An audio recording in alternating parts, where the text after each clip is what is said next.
Ano ang requirement para makapasok sa kaharian ng Diyos? So pag-usapan po natin yan sa devotion natin na ito. Magandang araw po sa bawat isa sa inyo. Welcome back to our 365 daily devotions. So yung ginagawa po natin ay seminary edition. So yung topic po natin ngayon ay born of water. Now, si Jesus Christ po, sinabi niya yung born of water eh. Kailangan mong ipanganak sa tubig o ipanganak ng tubig. So, basahin po natin sa John chapter 3 verse 5. Sabi po rito, Jesus answered, "Truly, truly, I say to you, unless one is born of water and the Spirit, he cannot enter the kingdom of God." Isipin natin mabuti. Unang-una, ang nagsalita nito si Jesus. Napakalaga nun para sa atin. Si Jesus ang nagsalita. So, kung yan, kumpare mo lang, kumare mo lang, o kung sino lang kaibigan mo, o mga tao sa paligid mo, okay lang, hindi mo maintindihan eh. Pero ito kasi si Jesus yung nagsasalita. Dapat nating maintindihan, dapat nating maunawaan. At the same time, hindi lang basta simple yung topic ni Jesus. Ang topic ni Jesus about entering into the kingdom of God. Makapasok sa kaharian ng Diyos. So, this must be very important. Isipin natin mabuti. Si Jesus ang nagsasalita, and then sabi ni Jesus, "Truly, truly, amen, amen." Ibig sabihin, pag inuulit kasi ni Jesus Christ, sobrang importante eh. Truly, truly. Ibig sabihin nun, katotohanan. Tunay na importante yung sasabihin ko. Totoong totoo ito. Truly, truly, I say to you, unless one is born of water, maliban ang isang tao ipanganak ng tubig, hindi siya makakapasok sa kaharian ng Diyos.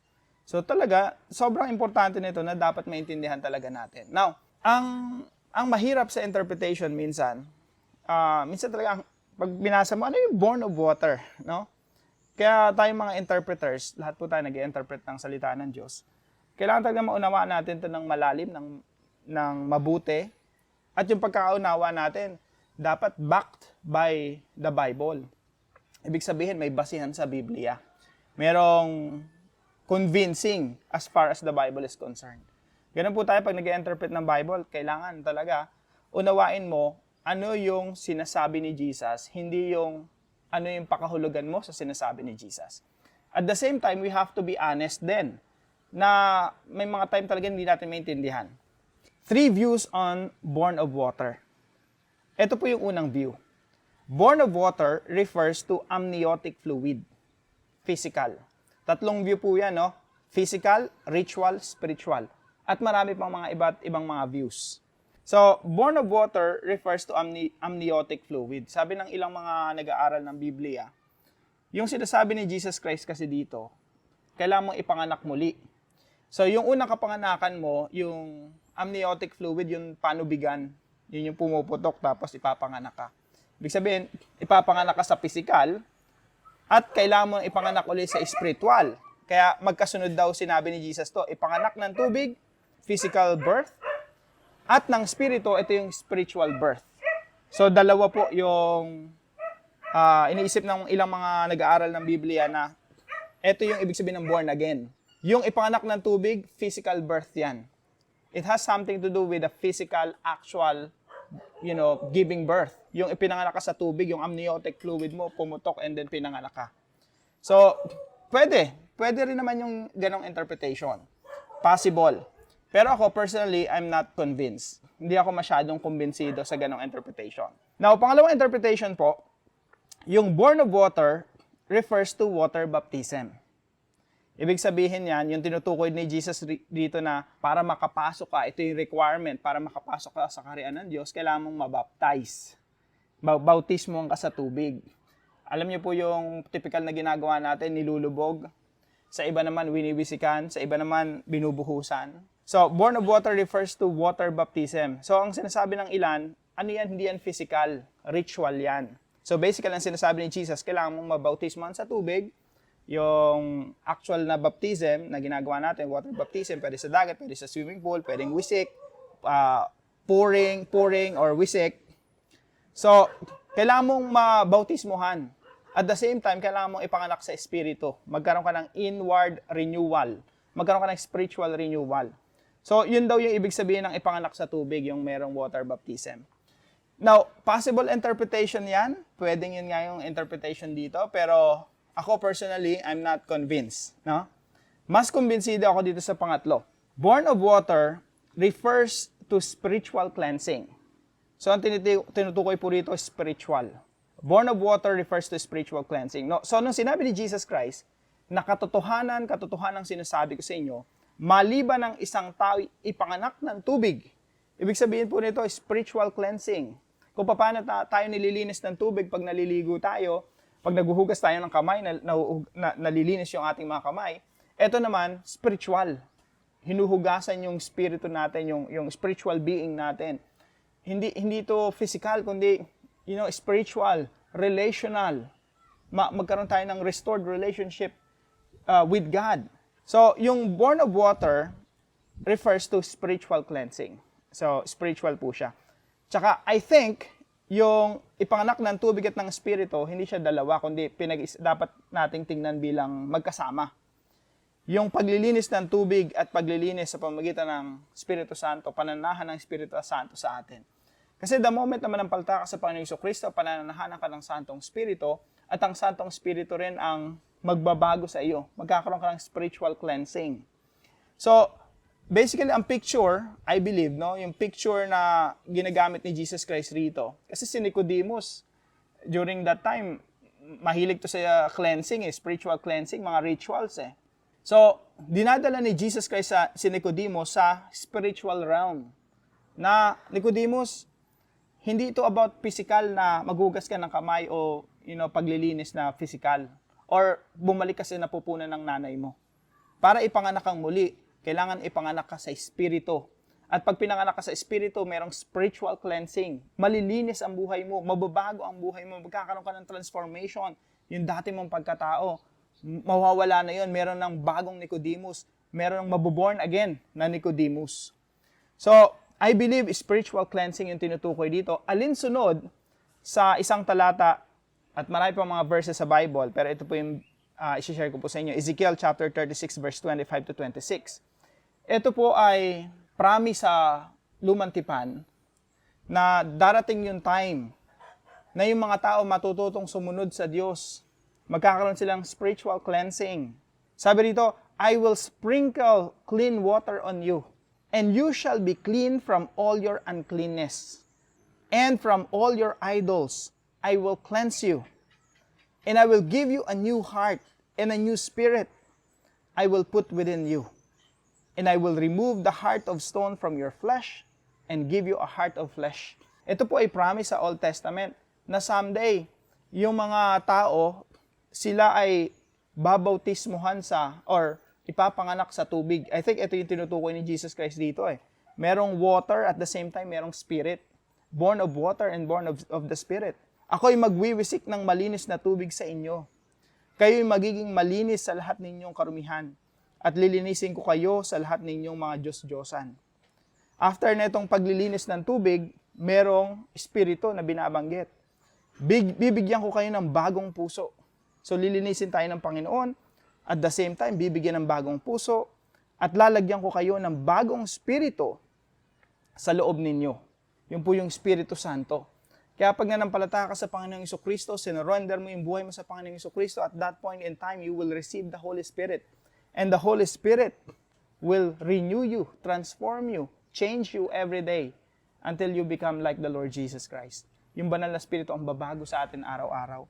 Yung banal na Espiritu ang bubulong sa atin kung ano yung dapat natin gawin at mga bagay na hindi natin dapat gawin. Yung Santong Espiritu ang magsasabi sa atin kung ano yung dapat nating sabihin at mga bagay na hindi natin dapat sabihin. Yung Santong Espiritu ang magtutuwid ng ating baluktot na landas. Bibigyan tayo ng Diyos ng pusong laman na tumitibok para sa Kanya, na nagmamahal para sa Kanya. Imposible po nating mahalin ng Diyos kung walang Espiritu sa loob natin.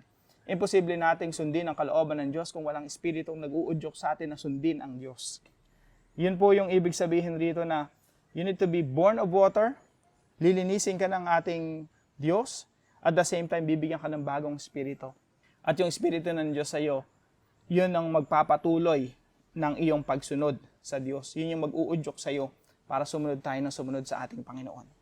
Now, i-apply po natin to sa ating mga buhay. Number 1 po, prepare yourself for baptism. Kung hindi ka pa nababaptize, ihanda mo na yung sarili mo na mabaptize kasi yun po yung pagsunod sa ating Panginoon. You want to follow the Lord Jesus Christ, you go through baptism.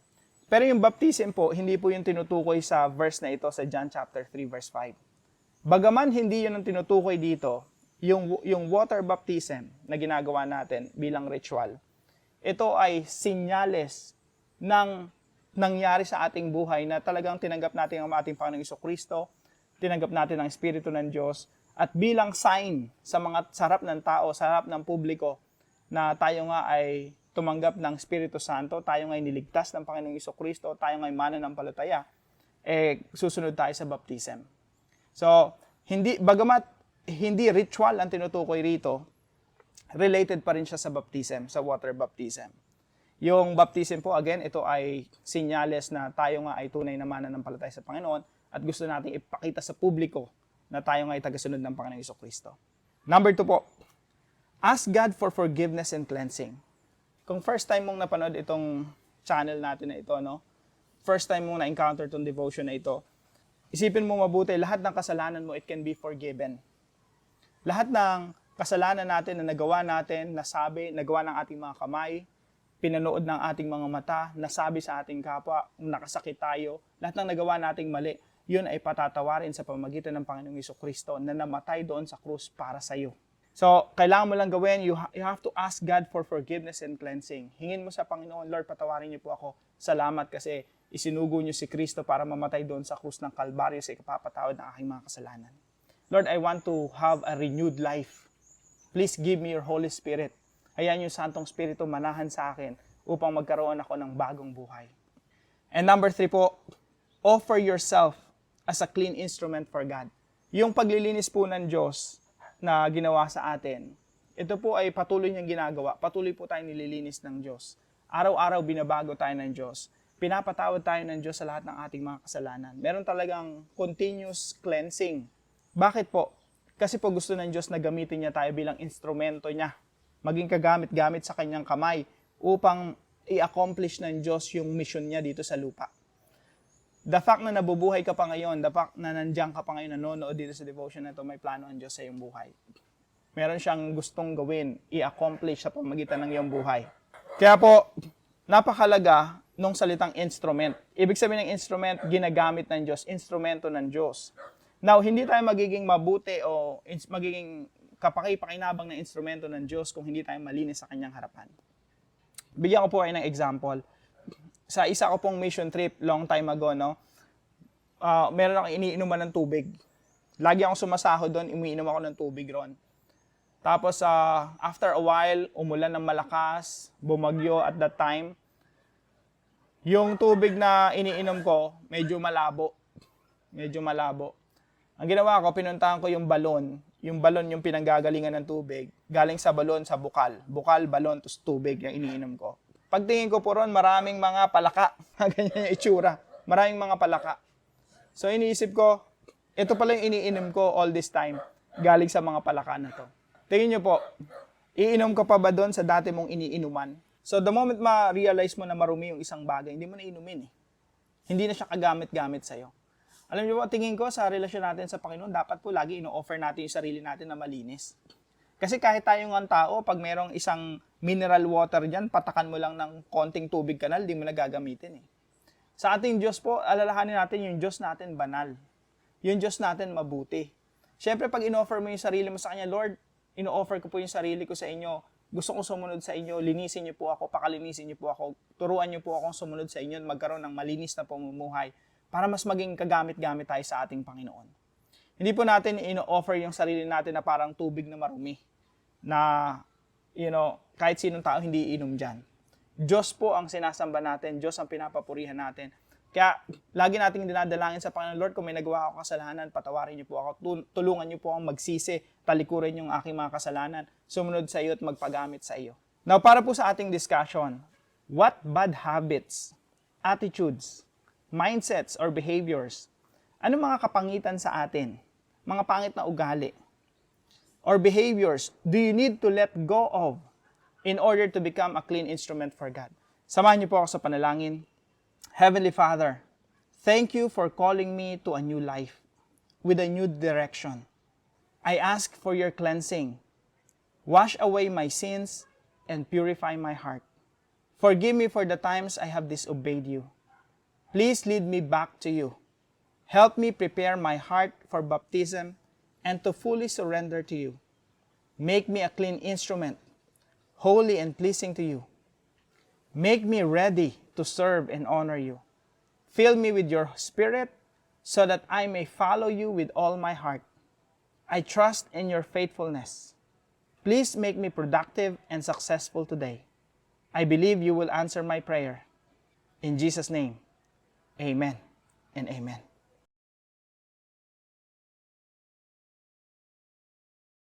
Maraming salamat po sa katuwang natin sa devotion natin na ito, si Ma'am Jenna. Maraming salamat po sa inyo at hello po sa lahat ng mga Pilipino sa California. At kung kayo po may natutunan sa devotion natin na ito, ipalam nyo lang po sa comment section right below this video. And please share this devotion to your family and friends. Pagpalain kayo ng ating Panginoon. See you po tomorrow 5 a.m. dito sa ating Daily Devotion.